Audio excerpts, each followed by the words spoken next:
You have reported to the Gilpin County Sheriff's Department that you've been hit on the head with boards on more than one occasion, haven't you? Correct. That you were hit on the head with a baseball bat, is that right? Yes. That you've been attacked by dogs, is that right? That's correct. People have tried to hit you with an automobile, isn't that right? Correct. The people hit you with sticks on the head, isn't that right? I said sticks and rocks. I didn't say where. You've been attacked with pliers. Yes. You've been hung upside down on your house. That was the same occasion. That you were hit with a rake, haven't you? Yes. You've had dynamite thrown at you, haven't you? Yes. Attacked with acid? Did you ever report That's correct. I don't know if I could report it to him. I think so. Is that one you might have reported to the clinic and not to the sheriff?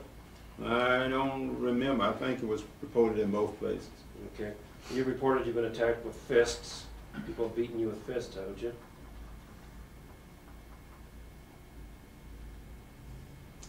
Perhaps I did, but I don't remember. 1, 2, 3.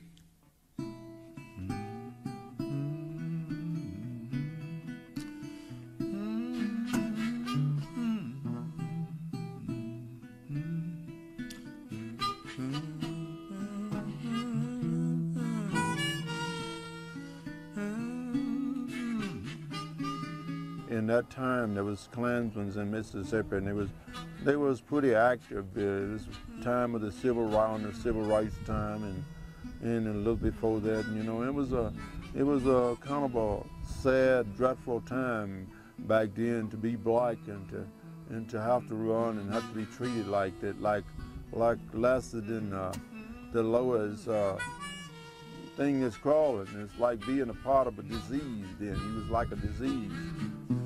And they just built all this wood and this little kindling and brush and offered some bark, some strips of bark and some other things, and they just lit it, and he died slow, horrible death. And he was screaming. Finally, he just laid there and was jumping as it was burning, and we couldn't turn our head because we was ordered to watch.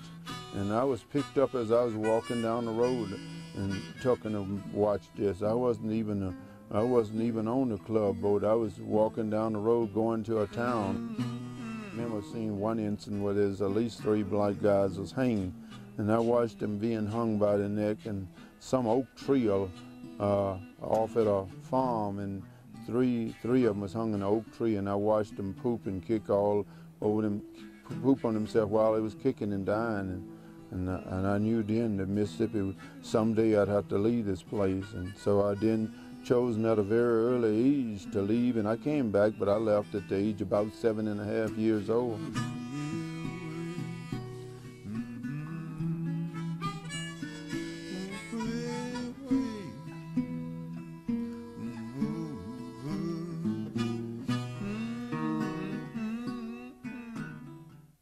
And have you ever reported to either the health clinic or the sheriff's department that someone attacked you with a pocket knife? Yeah, I was attacked with a pocket knife. Did you ever report to the sheriff's department that somebody beat you with a pistol butt? Yeah.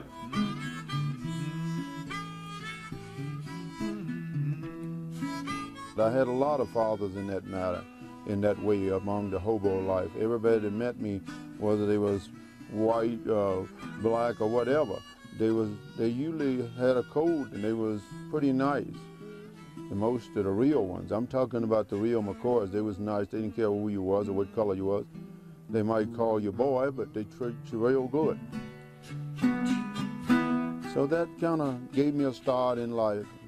I wandered down to Louisiana on the train. I wandered all over it's no way I can name all the places I wandered. I was a hobo kid.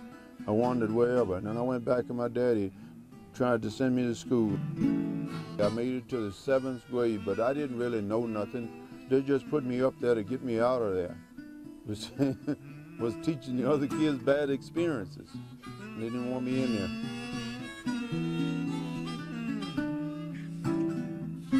So that list that I just went through, that would pertain to 1988 through 1993. Would that be a fair time frame? I would say that's kind of like Okay. correct. To the best of my memory, that's correct. Can you tell me what permanent injuries you have today as a result of these various assaults on you with these various weapons? Probably more than I can imagine, because I don't go around feeling and counting all day and all night every day. Well, I'm talking about physical injuries that you have today. Well, you're talking physical injuries on my leg, on my body, on my scrotum, all over the place, wherever they happen at. But I ain't counting them. I didn't count this morning all the spots.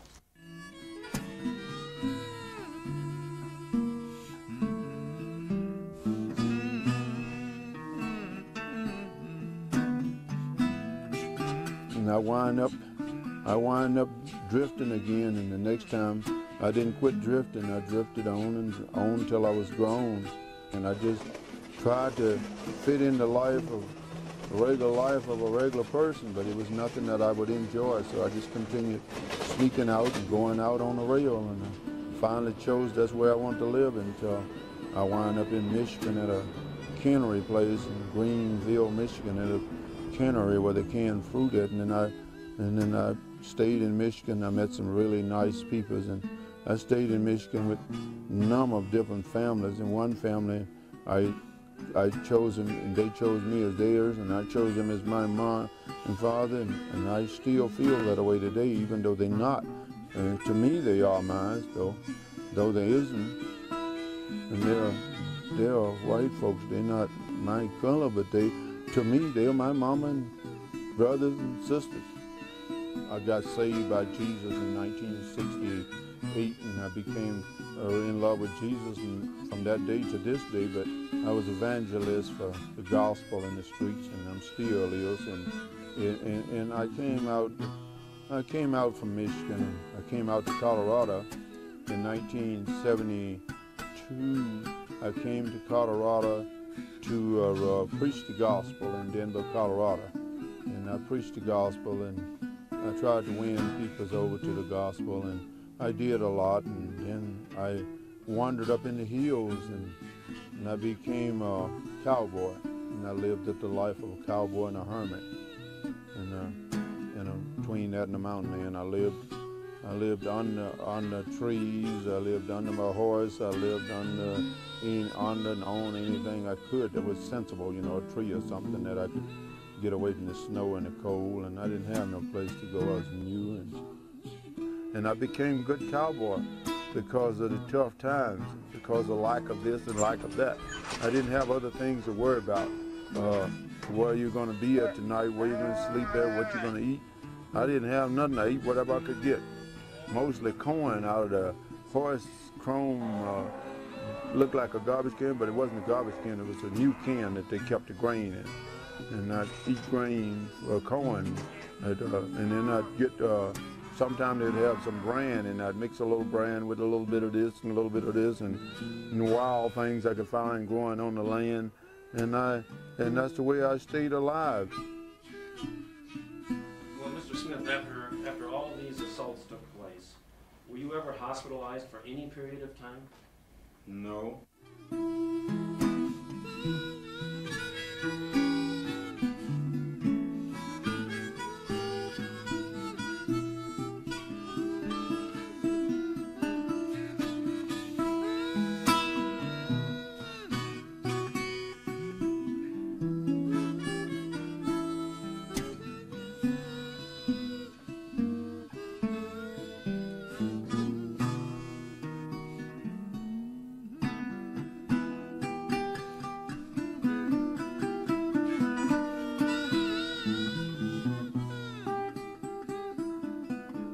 Of course, everybody took advantage of Roy. These people had him in there as caretaker to keep people out, and take care of their machinery, and promised him this and promised him that, maybe gave him $100 once a month or so, and they always used him. I asked him about Roy, and he said, "Oh, that nigger, I don't want to have no part of him. We won't make a call to him." But that's what a cop says, or a sheriff says to me. Something's wrong there. When I first moved up there, the peoples, the ones I met was the wrong ones. They was the meaner ones, and they all wanted to know what I was doing up there, because they'd never had niggers up there and didn't want any up there. Sometimes he was hit over the head with a piece of wood. Sometimes rocks were thrown at him. Sometimes dog bites from the neighbor's dog, and these occurred repeatedly. It was a real sad life trying to live in that era of being a black man. And the other things that happened to me, beatings and so on, scare tactics, and so many things happened. Just couldn't contain it. It's too much. Roy had a way of explaining things that was so powerful that it literally sucked our breath out. I mean, he comes in and says when he's 9 or 10 years old, he was forced to go and see somebody killed, a little boy. You know, you want to go, well, that didn't happen. That didn't happen. It couldn't have happened. That must not be true. I was stunned. He was a truly unique individual, soft-spoken, warm, friendly, and shy, all in the same breath. He moved and functioned with a great human dignity, and yet he was wounded. And he had struggled, it was striking, it seemed to me, for the better part of his life to overcome, to give himself back the right to be on the planet.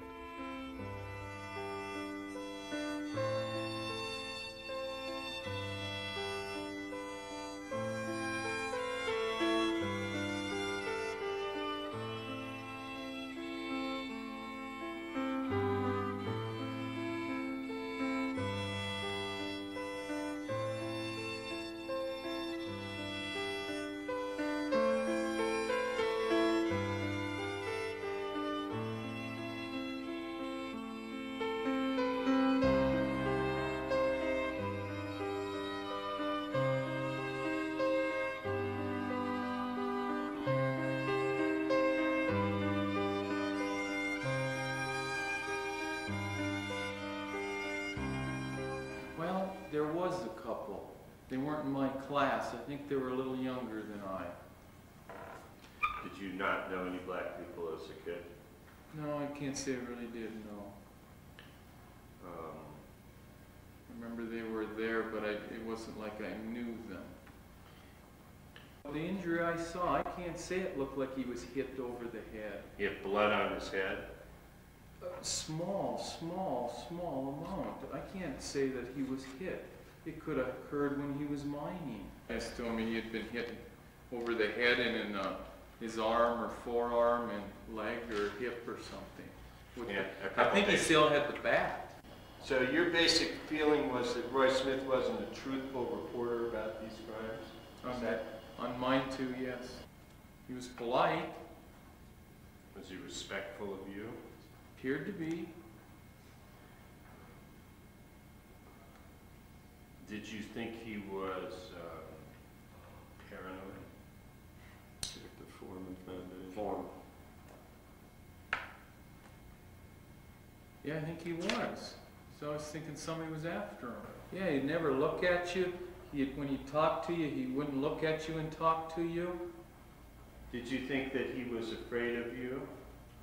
No, because if I offered him a ride, he'd take it. Did you think he was deferential to you because you were a white law enforcement official?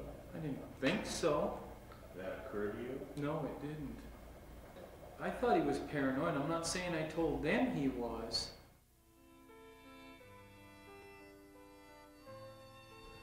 I said, you know, Roy, this case is about your rights. This case is about your right, Roy Smith's right, to be free in America. And I noticed, I couldn't help but noticing, it was painful to watch last night, how my good and gentle wife was talking to you, and how you couldn't look at her. And he said, well, you know, John, where I grew up, if you looked at a white woman, you could get punished. You might even get killed. And same thing for law enforcement. Don't look at law enforcement. Don't look at white people who are speaking to you meanly. I said, but Roy, she wasn't speaking to you meanly. He said, I know, but it's so deep. I said, Roy, part of this case is about your right to be free. You need to be able to look people in the eye. You have a right to do that. He said, I do. Still to come tonight on 9 News, a black gold miner claims racism is driving him from his land. Our I-team investigates. The man says, well, hey, you niggers is everywhere. He says niggers everywhere. You can't The even State Patrol investigated and found a pickup truck that matched Roy's description. The case was turned over to the Sheriff's Department, but that's where it stopped. Sergeant Kent Edlund says there was no evidence to support the allegation. The department also came up blank on other complaints filed by Roy. Allegations that unidentified people had threatened him and beat him. One deputy told us he thinks maybe Roy has some kind of chemical imbalance upstairs.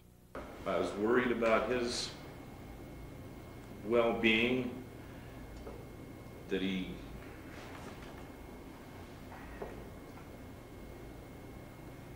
had a possibility that in looking at all the other cases and the whole Roy Smith package in totality, that he may believe things would have been happening to him that weren't.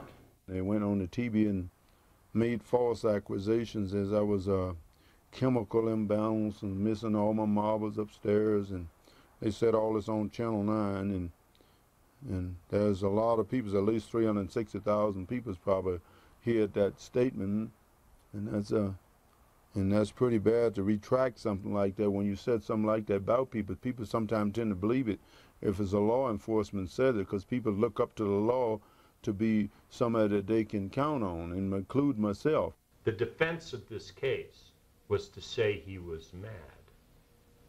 The defense of this case was to say he was paranoid, delusional. Note I just handed you Deposition Exhibit 41, page 2.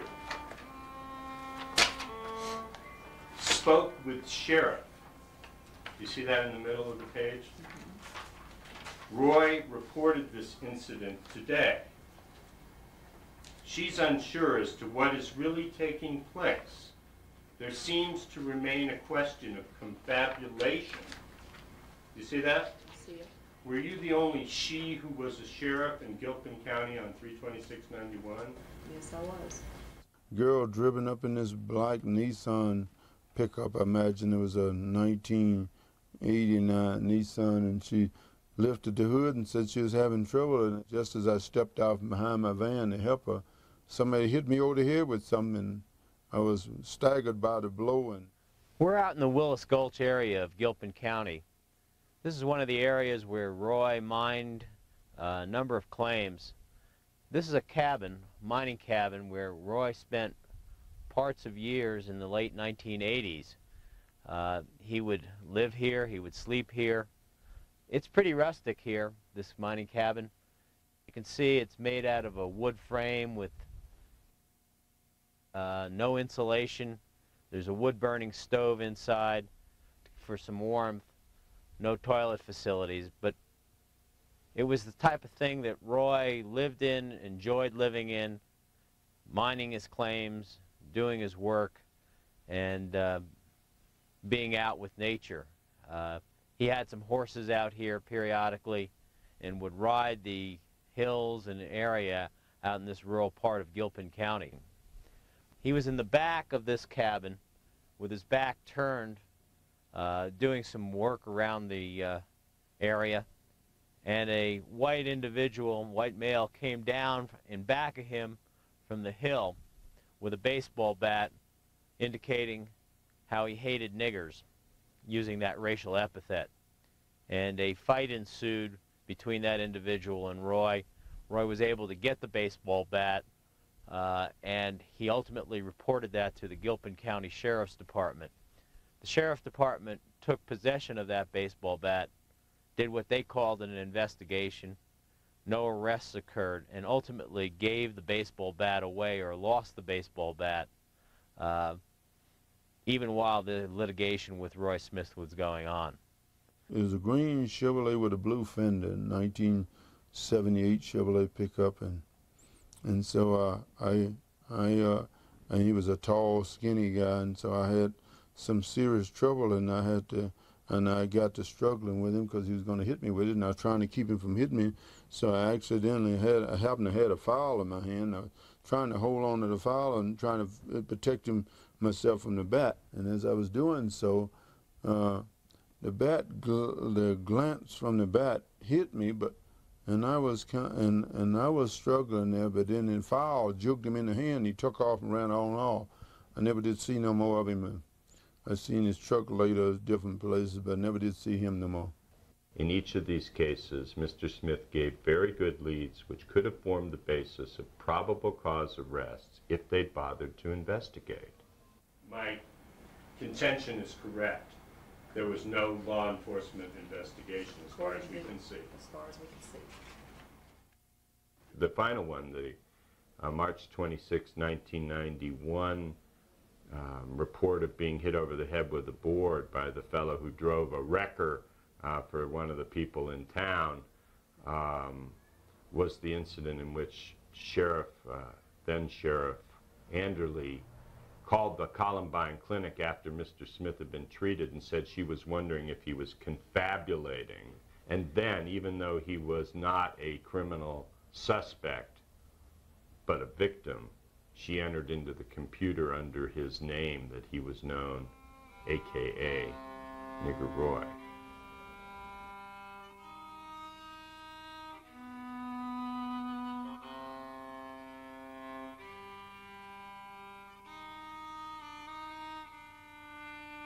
One day he was out working down by his little cabin where he lived, and he found a piece of gold the size of a small green grape, and it was in an old dump pile, the remains from what the miners had mined up. And boy, he was happy, and he was good at panning. After I taught him how, he hadn't known how to pan probably a week and a half, 2 weeks, and he was getting more gold than anybody.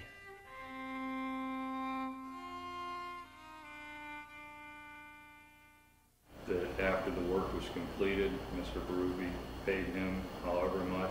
Mr. Smith didn't feel that that was enough compensation for whatever jobs he had done. And Mr. Berube had said that Roy had, I think he said, gone to the labor board or something about that as a complaint.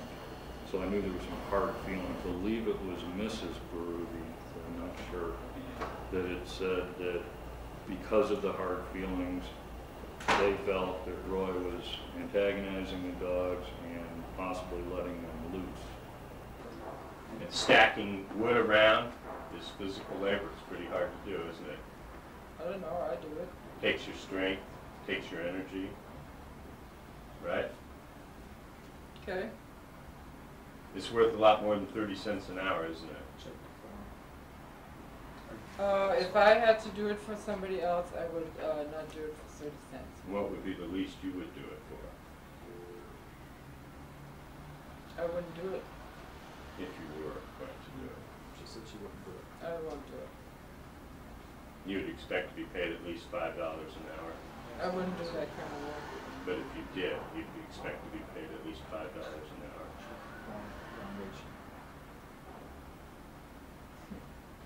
Isn't that true? Sure. Someone told you that he shook a stick at your dogs? That's correct. Okay. Previously, you indicated that you had some doubt whether Mr. Smith had been bitten by your dogs? I have a lot of doubt about that, yes, sir. Are you aware there's medically documented evidence of puncture wounds? I'm aware of that, yes, sir.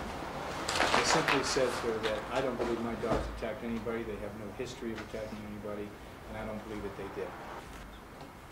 Did you tell anyone from the sheriff's department that Mr.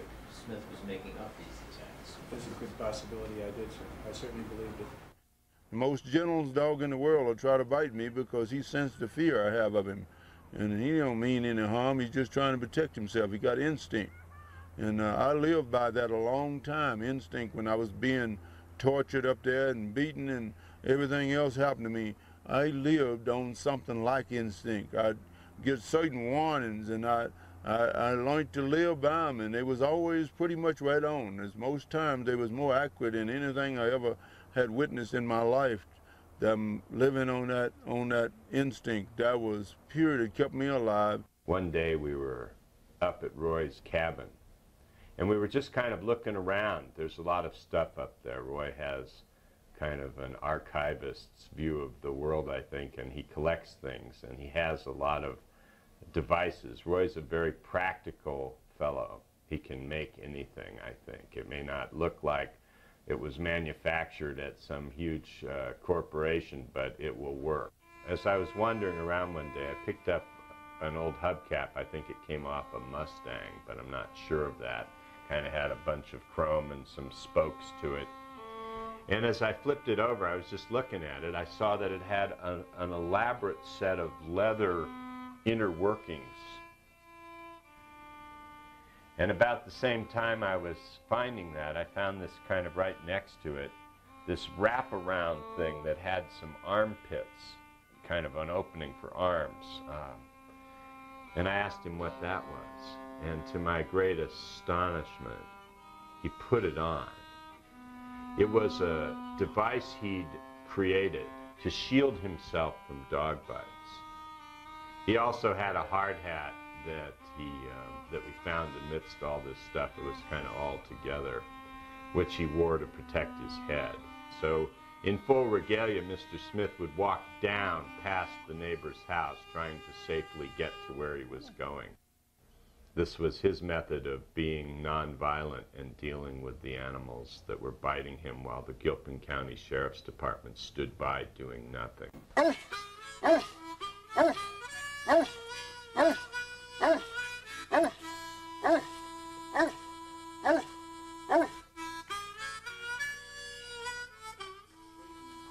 It used to bother me real bad because a lot of people used to call me that, and I didn't like it, and I resented it. And I tried to let them know that I didn't like it, and I don't want to be called that, and I resent that because I ain't nigger Roy and don't want to be, and ain't gonna never be. They make some threats about how hard the peoples would be on niggers because people don't like niggers and they don't belong up here, and so in order to be up here, you got to do what you're told, and you might fit in a little bit. So every contact you've had in this community with anyone that you can remember that mentioned Mr. Smith, called him Nigger Roy?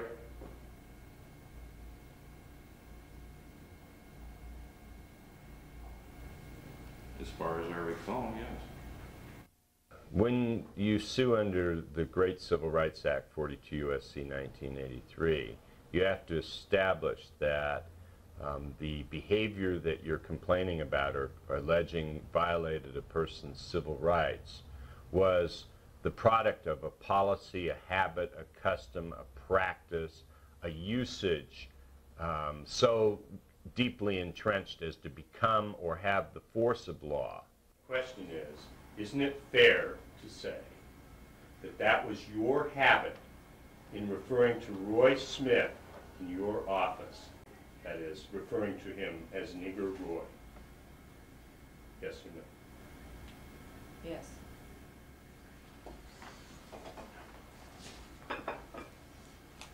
That includes Deputy Bain and current Sheriff Hartman. Is that correct? Right. Nigger Roy is a racist term, is it not? I think it could be, yes. To you, it's a racist. Yes. It's offensive to you. Yeah, I never called him that. Did Roy Smith ever introduce himself to you as Nigger Roy? No, he did not. You're aware that the department under your jurisdiction, under your authority, still maintains his nickname in a computer file as Nigger Roy? Yes, that is still in there.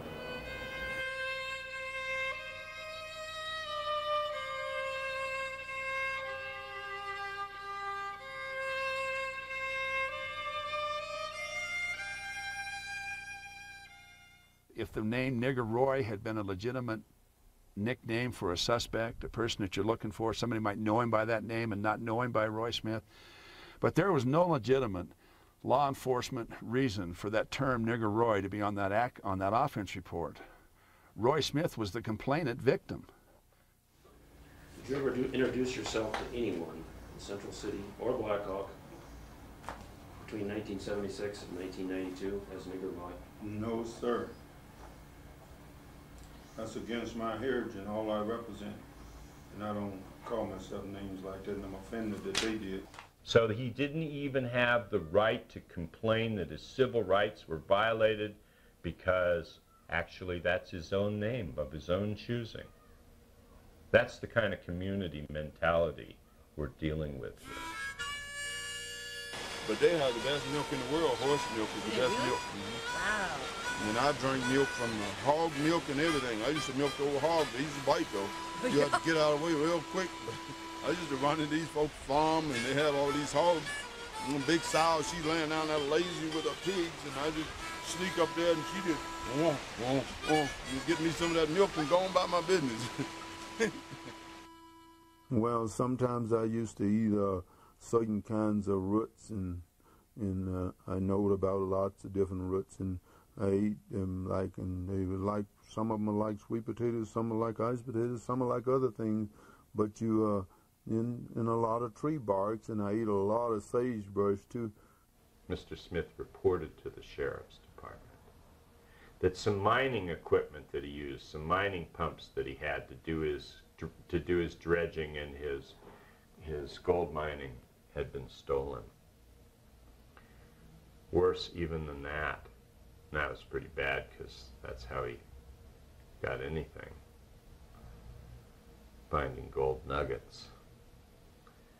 But worse than that, he reported that his food had been, somebody had broken into his house, stolen his mining pumps, and dumped all his food on the floor. When I came home, it was all over the floor with dirt and honey and molasses and beans and everything just busted all over together. There was a whole pile of it. There's a bunch of people that given me food, especially this one people that gave me a lot of it, and it was all ruined, and kind of broke my heart because I didn't have no more and didn't know where I was going to get any more from. Sent some sheriff up there, and he and took pictures and everything, and of the food dumpings and all, and later the pictures was lost. This is all the beating pictures about beatings and other incidents got misplaced, so that the ones about the food, I guess, and so I didn't feel there was any hope to hang on then.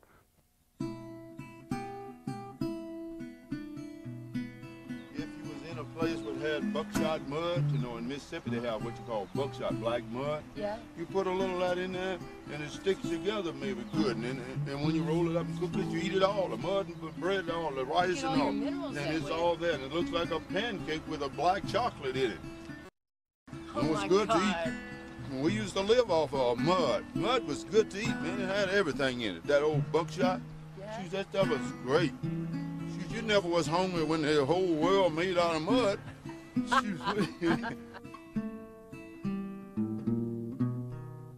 I said to him one day, "So Roy, why do you never take the hat off?" Just asked him. And he said, well, because I'm ugly. And I thought, no, actually, you're magnificent, but I didn't say that to him. And but his self-perception, he said, well, my hair's all nappy, and, you know, I don't want people to see it. You know, like he was ashamed that he was black. He'd been so seriously abused, so seriously neglected, so victimized and traumatized that he wished he weren't even black. And I thought that was very, very sad. And I told him it was very sad. And he, well, kind of cried a little bit. His eyes welled up. And so then one day I took a video of him, because, you know, Roy Smith is, you know, got to meet lawyers and be questioned under oath at great length. And I told him that I thought he should probably take his questioning without his hat on, because that's just kind of the common courtesy, you know. In the lawsuit business, people don't wear hats to court, and I thought it'd be good practice for him to take the hat off. So he had the film on for a while, and we ran it back to him to show him what he looked like. And he said to me, hey, I'm pretty good looking. And ever since then, I found that he was able to take his hat off when he wanted to, although he thinks he looks better with it. And I have to say, he cuts a powerful image with his hat on. But I think there's something to be said for his right to not have it on. And I think rights are something Roy Smith is learning about at this point in his life.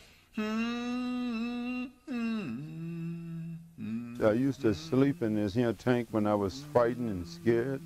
Too scared to sleep in the van, too scared to go in the house. And this is my last hope of survival. I used to come in, crawl in there and sleep, but I didn't sleep too good for being worried. I just was in there. There wasn't much sleep to it. I was too worried to sleep. And I appreciate this old tank. It wasn't much help, but it was something.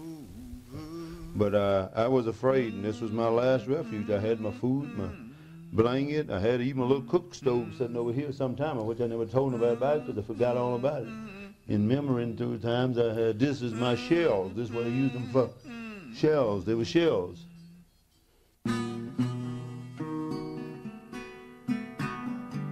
One of the guys was supposedly had whistled at a white woman.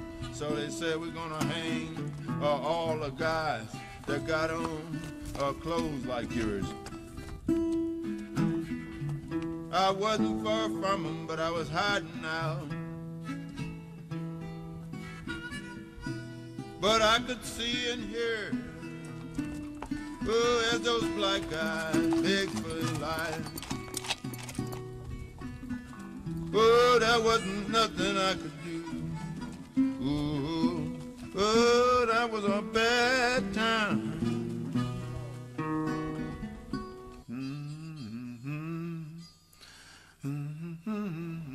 Roy Smith, because of the terror he suffered in his youth in Mississippi from the Ku Klux Klan, suffers from a condition called post-traumatic stress disorder. That's a condition which is becoming more and more known and has become more and more known as a result of the Vietnam vets coming back from the war in Southeast Asia. Roy Smith was shell-shocked. It was painfully obvious that he had been driven literally back into his childhood by these events, and that there was this calamitous collision of emotions, repressed emotions and new emotions, just literally exploding him, just wiping him out, making it so he couldn't even find ground to stand on. He didn't have a place to be safe.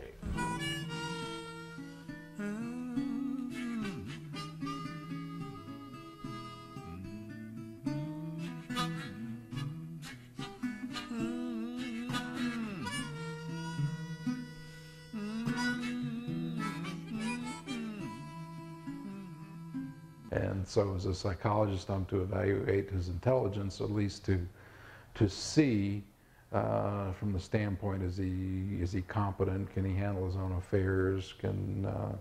Is he reliable, and so forth? One thing that's interesting about Roy, from that perspective, and that is his memory is phenomenal.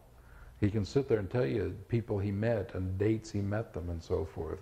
Well, you think about it for a minute now, he can't write anything down because he can't write and can't read, so he has to develop his memory.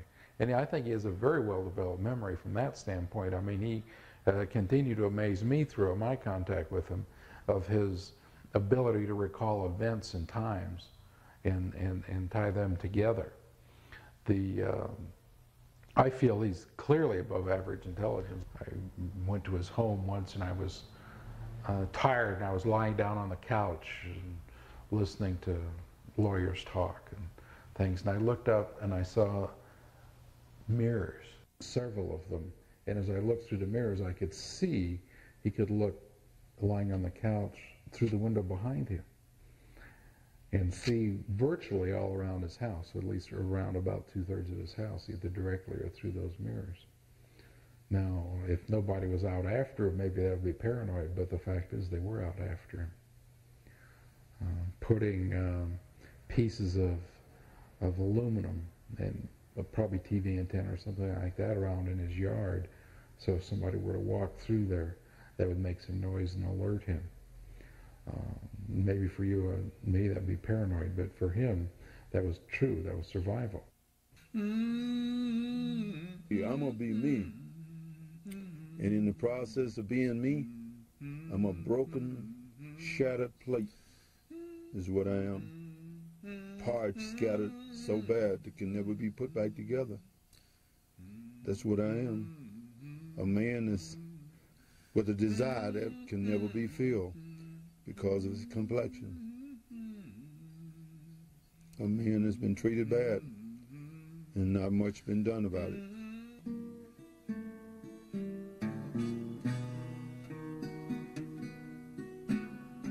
These troubles haunt me all the time. Ooh, these troubles haunt me all the time.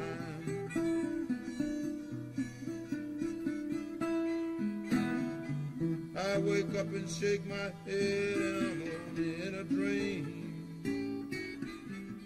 And I would trade anything to not have to remember the troubles that happened. Ooh, I'm one of the blacks that got away.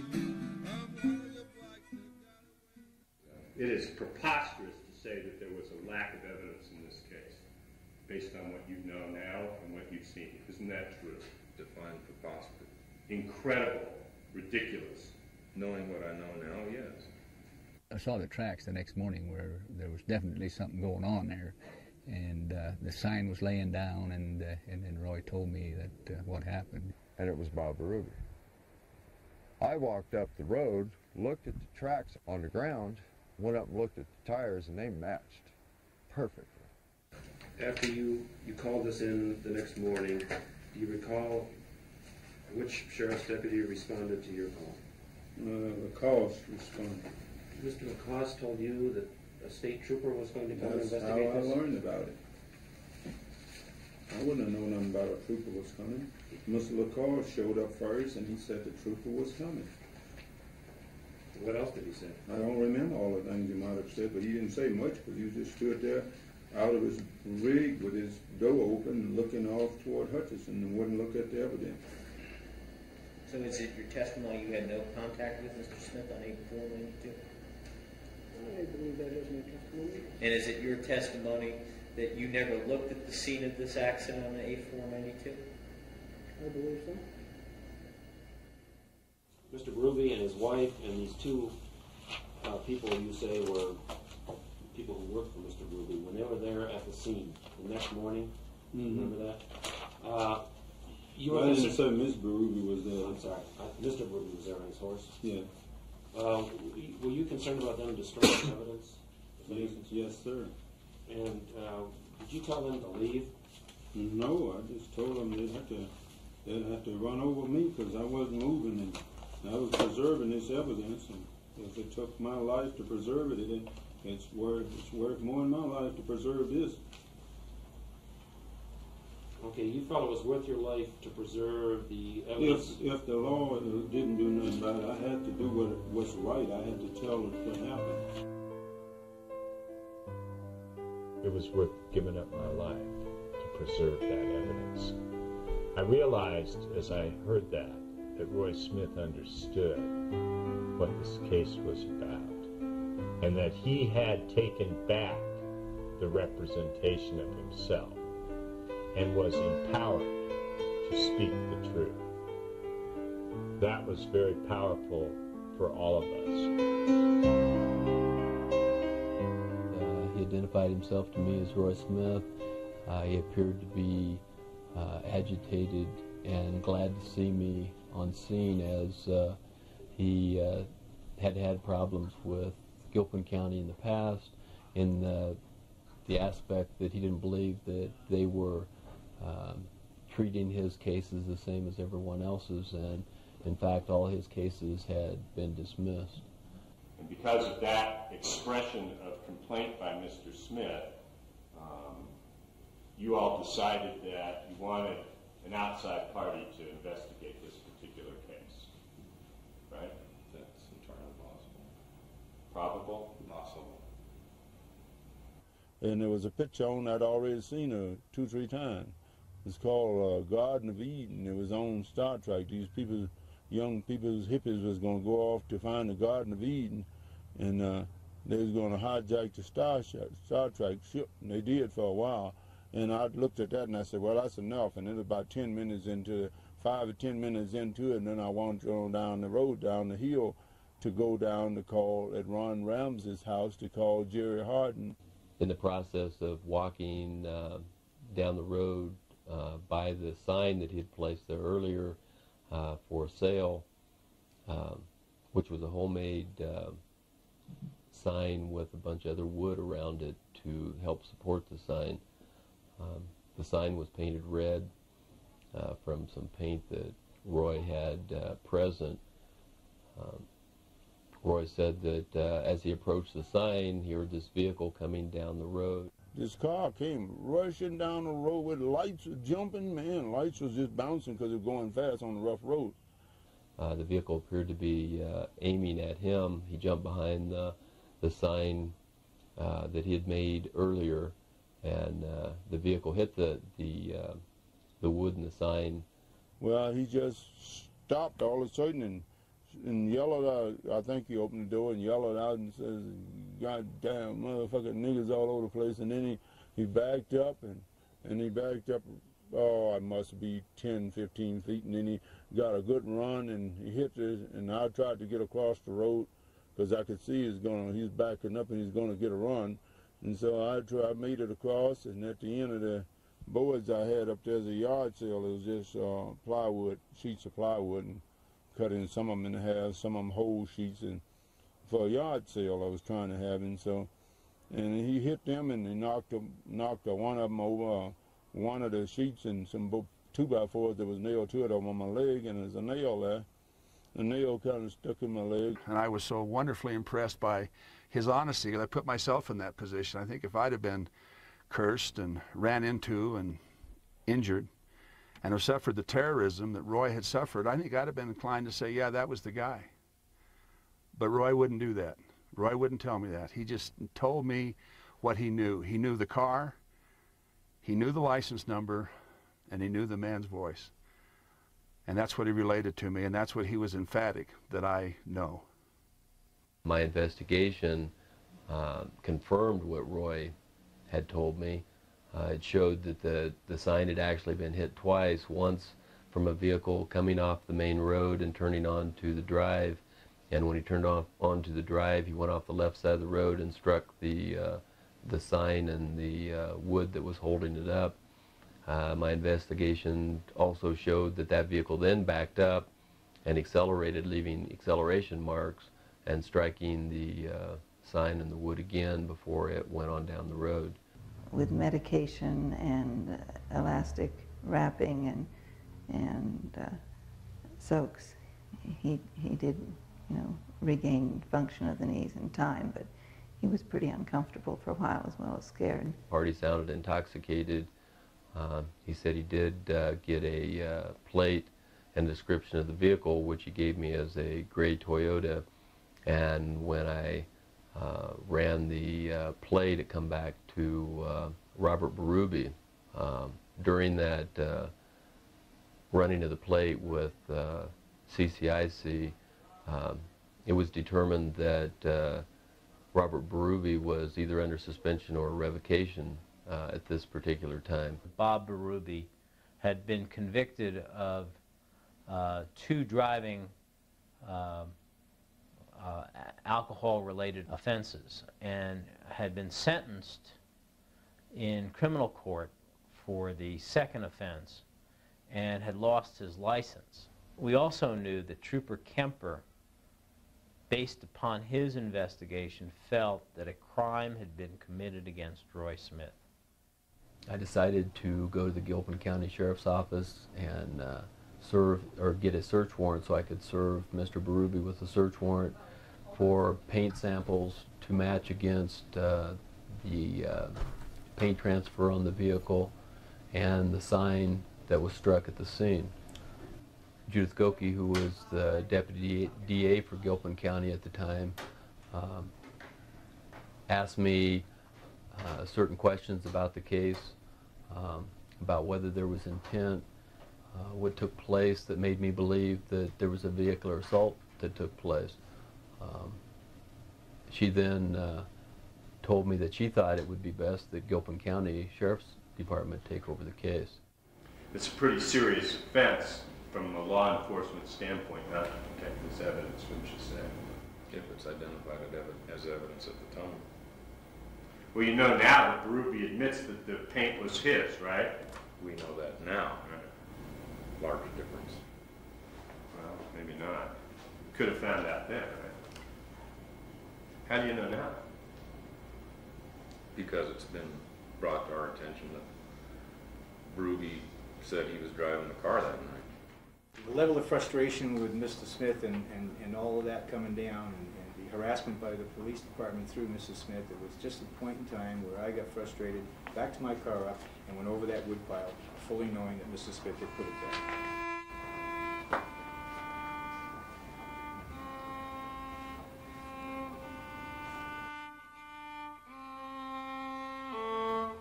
If the Sheriff's Department had not wanted to take back the investigation, it would not have been returned to them. And we theorized that this was part of a continuing pattern in which the Sheriff's Department didn't want to prosecute Mr. Berube. The sentence in the second DUI that this person had been involved with had a automatic 335-day sentence associated with violation of the terms of the probation, which, you know, would be a lot of motivation to not be driving. Of course, if you don't know that and you don't look it up, then you can't begin to put it together. The Sheriff's Department of Gilpin County, including Mr. Edlund and Deputy Lacoste, managed to investigate this case, they said, write reports about it, unfounded, without even checking the driving record of the alleged perpetrator. Would it be accurate to say that Mr. Hartman, when he came to your house in early August 1992, did not request you to produce a copy of your driver's license? That's very accurate, sir. And would it be accurate to say that Mr. Lacoste, when he came to your house after Sheriff Hartman had been there, did not ask you to produce a copy of your driver's license? That's correct, sir. Was your understanding that during the probationary period, or during the period of suspension of jail sentence, that if you violated the terms of your probation, you could be sentenced to jail? Is that correct? Absolutely. Is that frightening?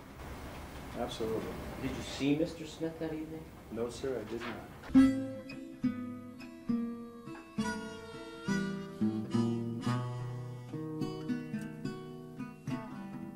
I set out to meet some friends, some hobos on the railroad, and I met some that took me in. They never told me their name. They said names wasn't important, and I loved the life of the railroad. Ooh, oh, oh, I got away.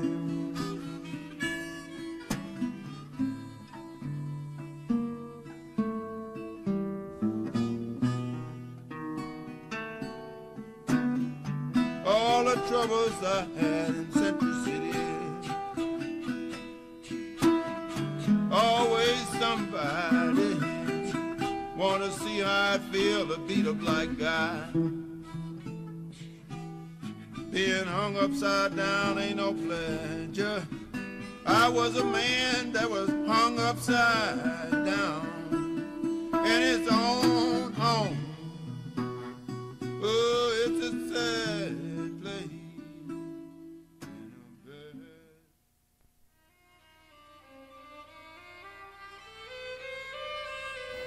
of course, aware that Mr. Moore has sworn in 1994 that he had a conversation with you in which he said that you said to him you were going to get rid of the black bastard one way or another. You aware of that? Have you ever read this document? I have read this document. It's absolutely not true, sir. You're aware of that fact? I'm aware that Mr. Moore is saying that, yes, sir. I'm very aware. You're also aware that Mr. Hutchinson heard you use the word black bastard, aren't you? I'm only aware that Mr. Hutchinson said I said that, sir. Now, in regard to the word black bastard, you find that offensive, don't you? I certainly do. Now, in regard to Mr. Lancaster, you're aware that he has stated under oath that you made a statement that I don't want any motherfucking niggers in my bar. Isn't that correct? I'm stating under oath right here, sir. I never said that word. I've never said that word in my life. I don't use any of that kind of language, sir. I don't talk to people like that. I'm a professional management person, sir. I don't use those kind of words.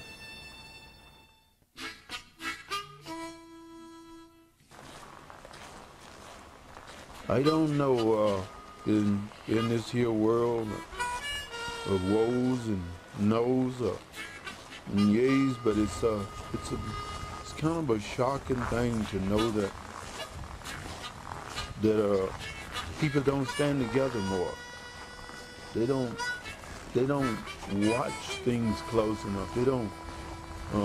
They don't guard. They don't, like, say for instance, you got a child and you want your child to be in a good environment, environment when to grow up, or she to grow up in. You want them to be free from things like what I'm talking about. Well, how can you ever know that they're going to be free living in chaos like that? And you standing back there not saying nothing.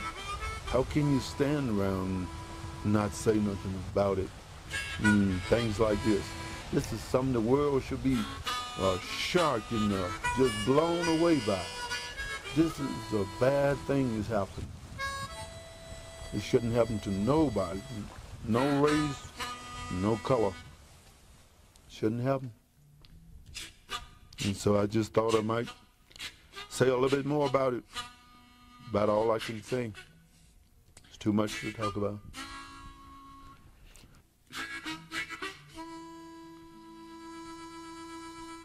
Roy was walking up in that side of the hill. I mean, that's where he was mining his gold and stuff. He was up in that area. From what Roy said, the bullets damn near hit him. I watched, and all of a sudden, it looked kind of like a movie.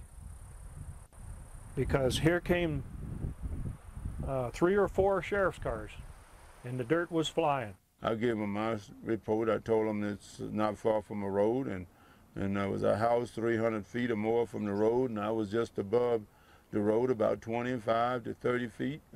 There's a rock there, a monument, been there for years, a survey boundary, and there was a steel pin there where I was driving some steel bar into the ground for a survey sticker, and he could have went up and checked and found all this. And I also told him about the bullet that came by a whistle and cut off a tree branch and not far from me, real close to me, and then I was afraid and I ran on home.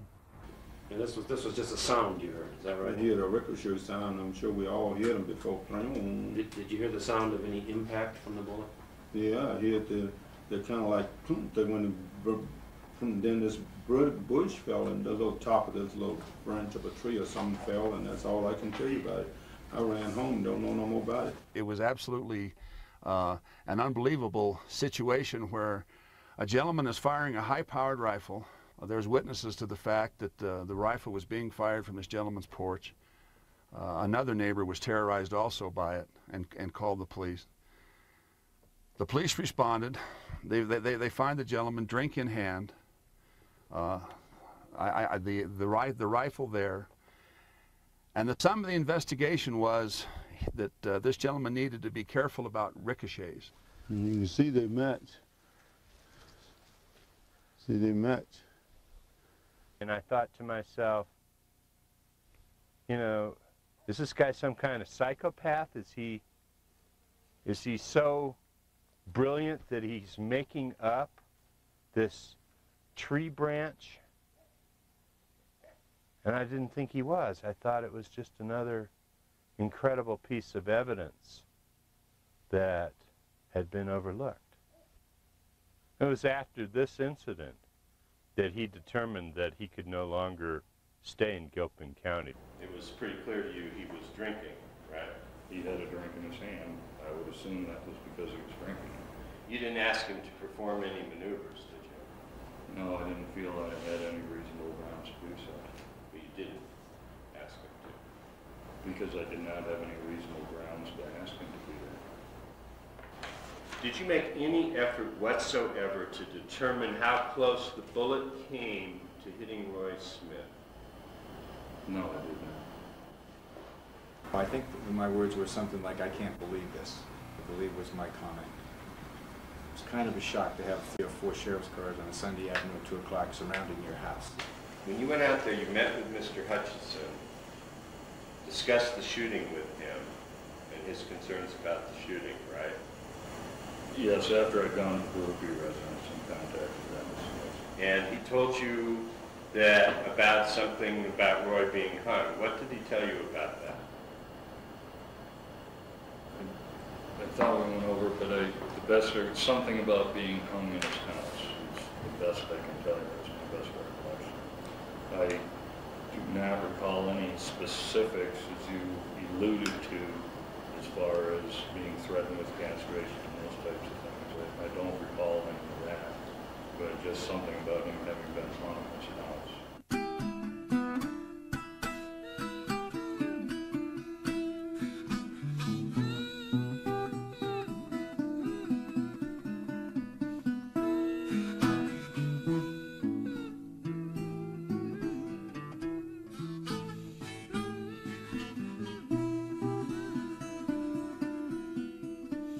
The day they tried to castrate him and they hung him up by his ankles with wire, he couldn't hardly walk.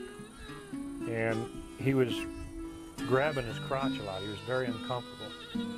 And I said, "Roy, what the hell is the matter with you? I mean, did you go down to the city again and go find yourself a woman down there or something?" And he said, "Oh, Hutch, no." He said, you know, he said, "Those guys, they come in and they hung me up on that beam with wire on my ankles." And he said they were going to cut my thing off.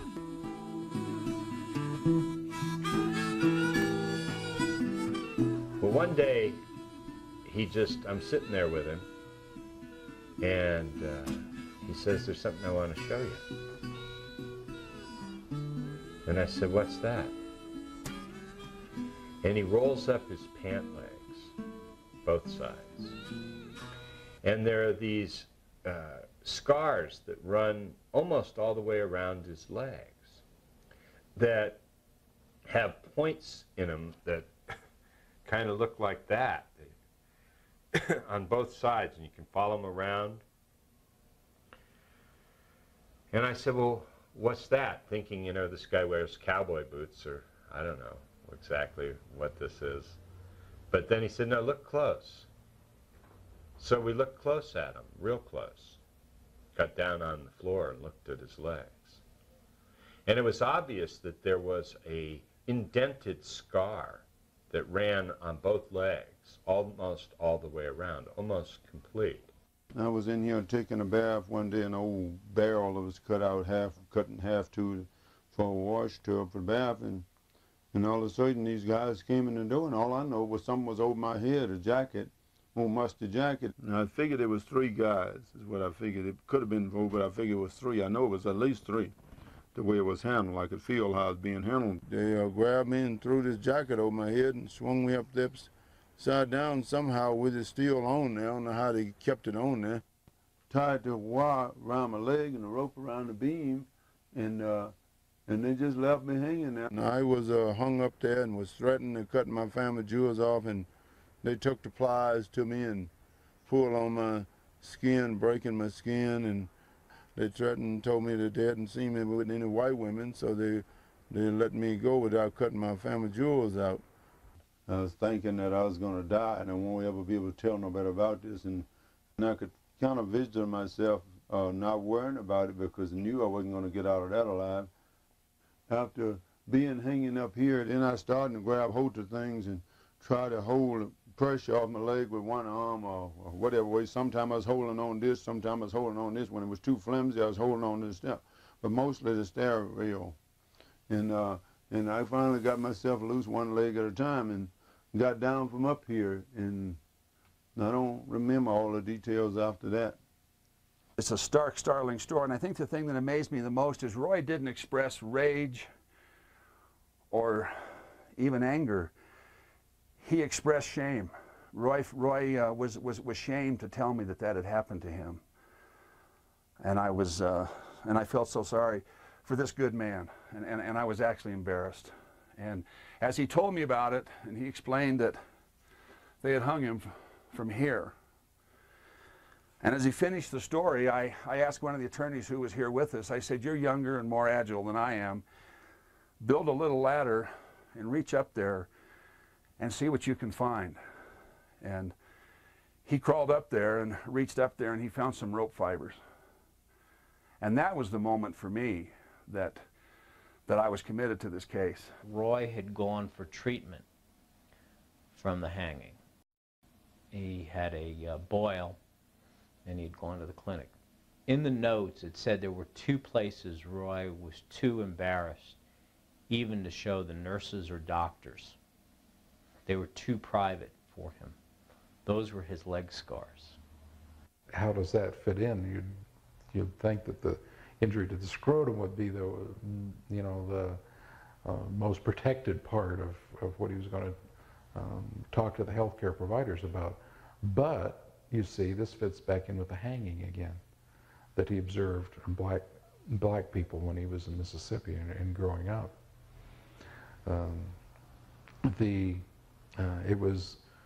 It was eerie going with him to see where that had happened, by the way, and it was also eerie when Sarah found some coat hanger. I just saw a couple pieces of wire that had been, I could tell that they had been twisted and manipulated with, it looked like coat hanger wire, and I knew it wasn't shaped the way a coat hanger normally is. It had bits and pieces of rope coming off of it, and I just pulled it out and asked, you know, does this mean anything? And John immediately and Dr. Williams both said, wow, this could be what he was hung with. And we took it over to Roy, and he said, yes, this looks like what it could have been. And I told Hutchison about it the next day, and a few days later I went to the clinic for the ball because it was getting starting to get real nasty and sore, and I was swole up and I couldn't hardly walk. And so I went to the clinic, and the ladies treated me for it, but I had some other places I said I wasn't going to let them, I wasn't going to tell. They asked me if that was all, and I said, no, it's other places, but I'm not going to tell. I didn't understand, and then all of a sudden it exploded in my brain. Roy Smith had been hung. Roy Smith had been upside down from the beam inside of his home. And he was so ashamed, humiliated, degraded, and lost that he couldn't talk about it. But he did manage, in this curious way Roy has of leaving the evidence there for people to find, if only they would look. He had managed to document there were 2 other places, and those 2 other places were obviously what he was showing me that day when he told me for the first time that he'd been hung upside down by 3 men from a beam in his house. These injuries also consisted of bruises that were highly pigmented, and they had a characteristic called a point of suspension. And we see a point of suspension when a ligature is placed around something and then is drawn up on both sides. In other words, the bruise or the abrasion goes around, but at the point where the 2 ends of the ligature go up, the skin in that area is spared. And this is what I saw in his legs. And Trooper Kemper, interestingly, in August of 1992, while investigating the vehicular assault case, took a picture of Roy Smith's leg. There was no scar on it. Did Mr. Smith tell you? No. About it? No. Are you sure? Unsure? If he would have, I would have documented it. Sheriff Hartman didn't. I can't answer for the sheriff. Okay, you consciously decided not to go there, didn't you? I believe it was a conscious decision, yes. I don't think it was unconscious.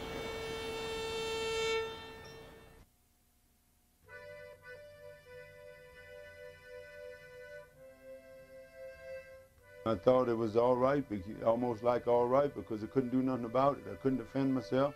I asked the law for help, and I didn't get any from them, so what can I feel like but, hey, you're supposed to have this stuff happen to you, and I knew to my heart I didn't supposed to have that happen because I was a human being, but had no way to prove it, had no way to clarify it, had no way to describe it no better than I did, and not getting any help didn't make me feel any closer to being much of a human being. It's sort of like a branch of a human being, but not really a human being, because these things don't happen to human beings, I says. But then in my mind, you know, but I know they did because I was a human being that was happening to me. Last night we told you about one man's nightmare in Gilpin County. 50-year-old Roy Smith is a cowboy and miner who used to live in the county that's home to 2 of the state's gambling towns. He was literally run out of town. Why? Race-hate crimes, which became unbearable for him. Channel 2's Tamara Banks joins us now with more on an unbelievable story. Tam? Well, Dave and John, a lot of us realize there's a lot of people out there that have racist attitudes. You might know a work colleague or a neighbor. Sure. But imagine what it'd be like if the people who are supposed to protect you have racist attitudes. Well, that's what happened to Roy Smith. This quiet, gentle man that we told you about last night endured nearly 2 decades of racial abuse. It got so violent that he eventually left the county. But what makes Roy's story so heartbreaking is that not only did county officials ignore his complaints, they contributed to the abuse. I'm not angry. I got better things to do with my life than to be hateful or angry with anybody. I don't hate any of them. I just was hunting for some justice. Dave and John, I should also tell you that the ugliness continues. Photojournalist Frank Rockwell and I were up there just a couple of days ago to Roy's property. He still has a home and property up there, and it had been vandalized just a few days ago this week. Now, you said last night it was settled out of court for $700,000. Is this not, Tamara, a huge amount for Colorado? You know, it really is a huge amount. But what's more important is Judge Wiley Daniels, federal Judge Wiley Daniels' opinion. He says this whole thing is appalling and that racism will not be tolerated on any level.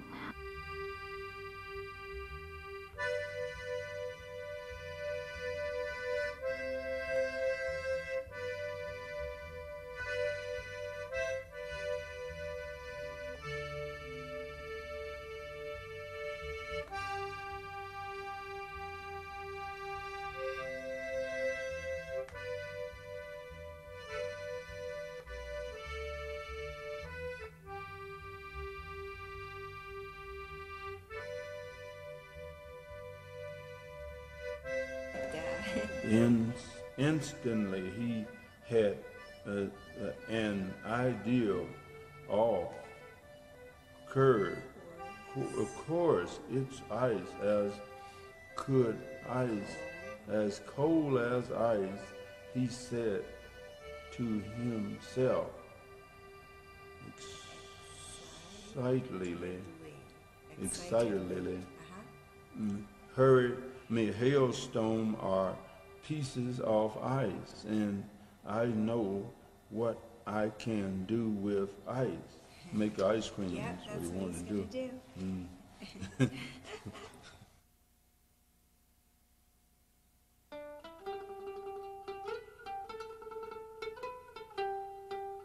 According, I find that the defendants have failed to meet their burden of showing that no genuine issues of facts exist, and I find that the qualified immunity is not available to the defendants. But because of this here very book here and the statements that is made in it about me, that my moving forward, that they somehow might move forward and get out from under this, weight that's holding them down, and be bold and stand out and speak about what's evil so that others might be free from it too, as well as themselves. And that's what this book means to me. It means a lot.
I remember back in '59, that was on another time when I went home to visit. Oh, that was a bad time. I remember back in '59.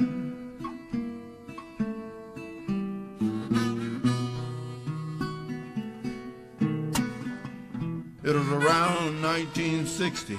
I remember seeing 3 black guys being hung in 3 oak trees, stretched out on a rope on an oak tree. As they drove the tractor forward and let them drop down, as they kicked and parted all over themselves. Ooh, I watched it and my heart was trembling. And I was sad, but I know there wasn't nothing I could do. Oh, there wasn't nothing I could do.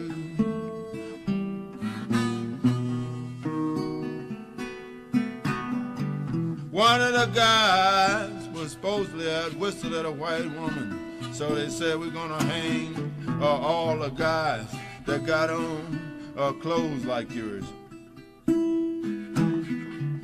I wasn't far from them, but I was hiding out. But I could see and hear, oh, as those black guys begged for their life. Oh, there wasn't nothing I could do.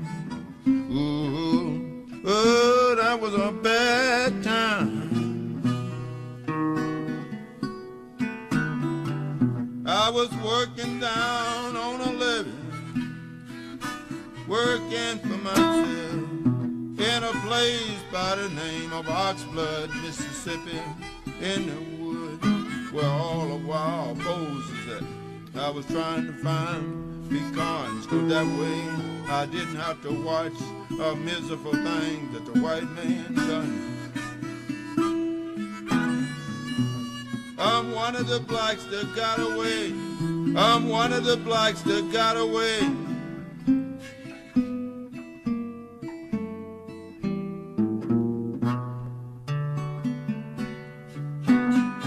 As a little boy, I was gonna run away.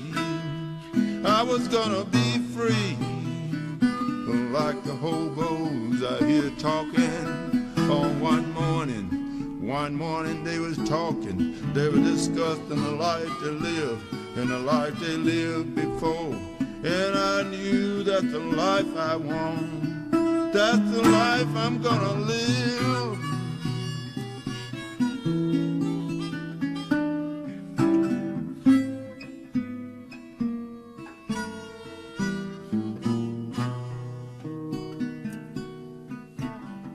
And I set out to meet some friends, some hobos on the railroad. And I met some that took me in. They never told me their names. They said names wasn't important. And I loved the life of the railroad. Ooh, oh, oh, I got away.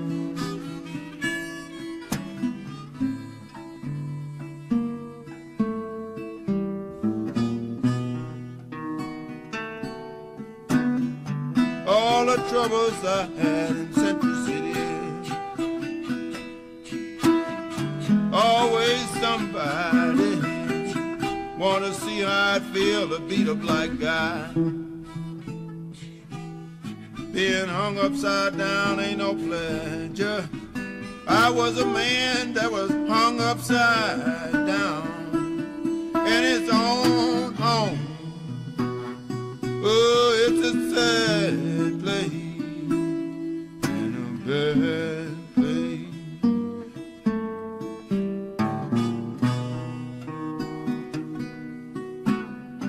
These troubles haunt me all the time. Ooh, these troubles haunt me all the time.